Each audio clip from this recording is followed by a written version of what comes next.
Madrugaron con nosotros, no se levantaron a las 7 Gastón, pero bueno, se están sumando, así que les damos la bienvenida. Estamos acá con los temas centrales de este martes. Bueno, y nuevamente tenemos comunicación, Adri. Vamos a hablar de un tema sin dudas muy importante que se da en el último tiempo y que obviamente también se ha dado en esta cuarentena y que son las cuestiones por allí de redes sociales con estas personas acusados de violación o de abuso que son escrachados, por llamarlo de alguna manera, pero por allí no se miden la cuestión que puede vivir la víctima. Y la verdad que hizo un video muy interesante y por eso la hemos contactado para poder dialogar con ella. Estamos hablando de la licenciada en psicología Virginia de Martini. Virginia, bienvenida y muy buenos días.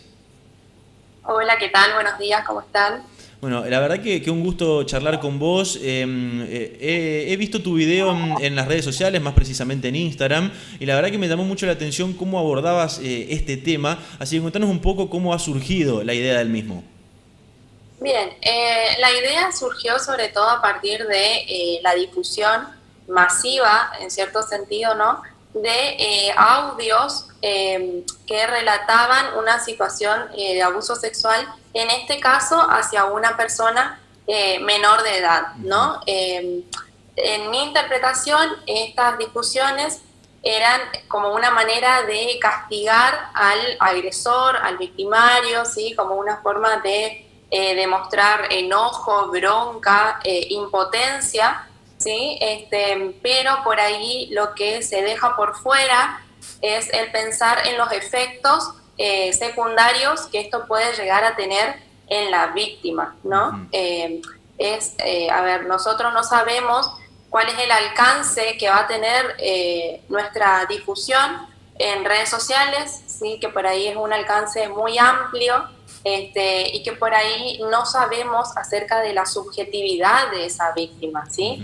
Más allá de si esta víctima sea o no menor de edad, tenemos que asegurarnos de cierta forma del consentimiento de esta víctima para difundir audios o imágenes, videos que reflejen o evidencien su integridad sexual y física, ¿no es cierto? Virginia, a veces justamente por la bronca de querer mostrar al agresor por las cosas, bueno, feas que hizo, uno no se da cuenta y es verdad, pone en evidencia la identidad de esta persona y sobre todo cuando son menores, porque la mayoría de las veces, yo sé que no importa si es menor o no, pero la mayoría de las veces son personas pequeñas, chicos menores de edad que de una u otra forma se ven involucrados, donde su nombre, su imagen se da a conocer y eso a la larga después genera que tengan problemas en distintos sectores. Claro, por supuesto, nosotros tenemos que pensar también que por más de que esa víctima por ahí no cuente con redes sociales, pero sí esa víctima tiene distintos ámbitos de desenvolvimiento, como por ejemplo la escuela, un club, no sé, una iglesia, distintas instituciones en las cuales se va relacionando con diferentes grupos de personas. Entonces, por ahí estas otras personas pudieron haber tenido acceso a ese contenido y después indagarle a la víctima acerca de qué fue lo que ocurrió, cómo fue eso, contame un poco más. Entonces, la víctima no solo es que tiene que declarar ante un sistema judicial, por ejemplo, en este caso, sino que también tiene que prestar declaraciones a sus pares o también a su círculo íntimo o a sus familiares, ¿no? Esto es dependiendo, por supuesto, del caso por caso. Pero nosotros tenemos que pensar en los efectos que tiene el hecho de poner en palabras, ¿sí?, innumerables veces esta misma situación. Además, Virginia, como bien vos lo marcás, no solo puede afectar por allí a la víctima, que se sepa por allí su nombre o se conozca su identidad, sino también que afecta a una familia entera. Por supuesto, también pensemos en las amenazas por parte del agresor muchas veces, y también pensemos en que seguramente a esta persona víctima le costó contar esto a su familia, por ejemplo, o a alguien cercano, ¿sí?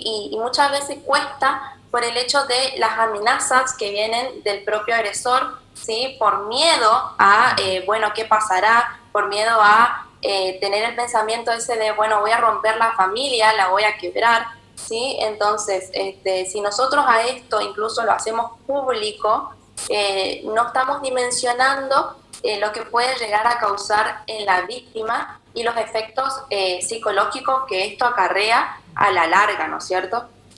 Virginia, sos psicóloga y me imagino que en este último tiempo has tenido muchos casos de personas, de menores, bueno, que te han consultado con respecto a la cantidad de bullying que está sufriendo en las plataformas, en las distintas redes sociales, y sobre todo en este último tiempo donde cobraron protagonismo por la pandemia, porque de una u otra forma teníamos que estar encerrados, el único contacto era a través de la pantalla. ¿Qué es lo que te dicen? ¿Qué es lo que te manifiestan?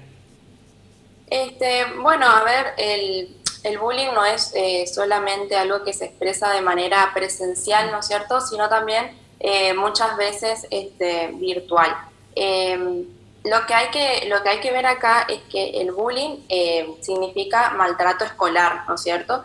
Pero este maltrato puede ser reflejado a través de redes sociales. Y a ver, hay diversas formas de maltratar a una persona, ¿sí? De causarle daño. Y hoy en día, con este uso masivo, ¿sí?, de las redes de comunicación, por ahí se hace un poco extensivo, ¿sí? Se extiende a diversos aspectos este tipo de maltrato. Una forma de maltrato es atentar contra la integridad sexual, ¿no es cierto? Virginia, y con respecto a lo que es lo que hablábamos al principio y lo que es el tema de tu video, quería preguntarte si crees que por allí la gente puede llegar a cambiar de opinión en esto de darse cuenta de que no es solamente escrachar al agresor y pensar un poco más en la víctima, porque por allí uno ve en redes sociales que todos comparten y como que no tiene límite, digamos, porque todo el tiempo se va compartiendo en diferentes redes. Sí, la verdad es que más allá de lo que yo veo son los comentarios que he recibido de agradecimiento, de poder como dar otra mirada con respecto a ese tema, ¿sí? Porque bueno, uno lo que primero busca es empatizar con la víctima, ¿no es cierto? Ayudarla de alguna manera. Y muchas veces se piensa que una forma de ayudarla es difundir estos contenidos. Entonces, he recibido mensajes de personas que me decían de que no se habían dado cuenta, de que gracias por ponerlo en palabras, ¿sí? Porque, a ver, es un tema muy complejo, muy delicado, que hay que ser muy cuidadosos a la hora de hablar, porque no sabemos también si del otro lado, quién está mirando, por supuesto, del otro lado, ¿no? Si hay alguna víctima, o si hay también alguna persona que lo haya difundido, ¿sí? Por eso yo en el video había aclarado también de que en relación a esto no hay algo que esté bien o mal, ¿sí? La idea no es poner en tela de juicio eso, sino que la idea es poder tomar conciencia y poder ver un poco más allá de eso que nosotros hacemos. ¿Sí? Además, Virginia, algo que dijiste anteriormente y que me quedé pensando, vos decías por allí, es pensar en la víctima también y por allí el miedo que puede tener sobre amenazas que recibe, pero también el mismo miedo que por allí lo llevó a contar, digamos, esta situación y que de pronto contó esta situación a alguien, por allí a algún profesional como vos, a algún integrante de la familia y de pronto se encuentra con que lo sabe todo el mundo por las redes sociales. Por supuesto, porque a ver, siempre impulsamos a que la víctima lo cuente, ¿sí? Pero al hacerlo también tenemos que estar seguros de que al lado de esa víctima haya un otro que esté predispuesto a escuchar y a ayudar a esa víctima, ¿sí? Forma de ayudar es, bueno, tomar la palabra y ver qué se puede hacer al respecto, que bueno, en este caso sería dirigirse a hacer la denuncia en primer lugar, obviamente. Pero si nosotros estamos justamente impulsando a que lo cuente, a que lo ponga en palabras, y después, por otro lado, estamos impulsando a hacerlo público, esto tiene efectos contradictorios, ¿no es cierto? Porque pensemos que nuestra sexualidad es algo íntimo, es algo privado, y que por ahí extenderlo hacia muchas personas que ya ni siquiera conocemos estas personas, es algo sumamente aterrador para la víctima, ¿sí? Y vuelvo a aclarar, sea o no la víctima menor de edad, pero siempre asegurarnos de tener su consentimiento. Y está bueno que reflexionemos porque me estaba pensando lo que decías, muchas veces no está la intención de poner a la vista a la víctima, sino sobre todo esa descarga y esa bronca contra la persona que realizó la agresión, el querer mostrarla justamente para que sepan quién es y qué lo hizo, y uno a veces no se da cuenta que se ve involucrada la persona, y es lo que estamos hablando ahora. Por eso me imagino que este video va a servir para que a la hora de actuar frente a una situación con estas características de querer mostrar a esta persona mala, tengamos cuidado de no justamente poner en riesgo la víctima, que es la que sufre todas las consecuencias. Por supuesto, también fijarnos qué es lo que estamos queriendo transmitir y qué objetivos queremos lograr con esto, ¿sí? Desde mi punto de vista tenemos que ser meramente cuidadosos a la hora de transmitir en redes sociales, por más de que pensemos que solamente lo ven nuestros pocos seguidores, pero no sabemos realmente hasta dónde puede llegar eso, ¿sí? Y por ahí también ver si lo que se está transmitiendo es solamente una imagen del agresor, solamente, no sé, el nombre del agresor, por ejemplo, o si ponemos una foto del agresor y al lado una foto de la víctima, o ponemos la foto del agresor y al lado unos audios. Pensar a quiénes castigamos con esto, ¿sí? Por más de que nuestra intención primera sea empatizar con la víctima. Y también quiero aclarar de que entiendo de que haya muchas personas que no conozcan esta cuestión, no puedan evidenciar esta otra parte, ¿sí?, que involucra a la víctima, pero por una falta, ¿no?, de solo saber.